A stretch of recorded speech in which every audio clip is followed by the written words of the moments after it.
Assalomu alaykum. Qadrdonlar, sog'misiz, salomatmisizlar? Xudo xolasa yangi ishlarimiz shu joyda to'sib berdik. Xo'p, bu yerga 1.66 ga balandligi 2.32 bo'lgan deshi qo'yib berdik.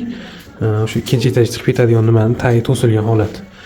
Xo'p, taylar arkafon bo'ldi. Bu eski bu yerda oldin o'rnatilgan ekan. Shunga nol qilib liniyalarni ham bitta qilib berdik. O'rtalari gulli oyna, shtob ichkari ko'rinmasligi uchun tepasiga yorug' tushgani bir qavat yodiy oyna qilib berdik. Aynalar ham bu eski holatiga mos bo'lgan. Biz qilgan joyimiz faqat bu. Xo'p, narxiga keladigan bo'lsak, to'rttadan petlalarni qo'yib berganmiz. Xo'p, narxi 3.300.000 so'm bo'ldi. Hamma yo'q olib kelib o'rnatib berish ichida. Akfalar original mahsulotlar. 100%. Mahsulot ishlari ham yangi holatda. Termor uchkalar bilan xolasa chiroyli qilib akamiz ishlarni tugatib berdik. Bu tomonlari ham zich yopishgan mana eski kesaki bo'lgan, bittaga shunga shunday nol qilib unga oldik.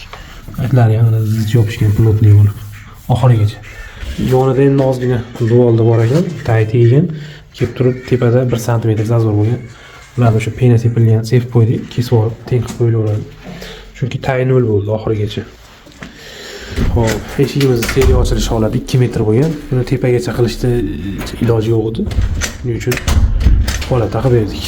Ichkari ko'rinishlarini ham bu qator ko'rsatib beraman. Petli shuruplarda mana.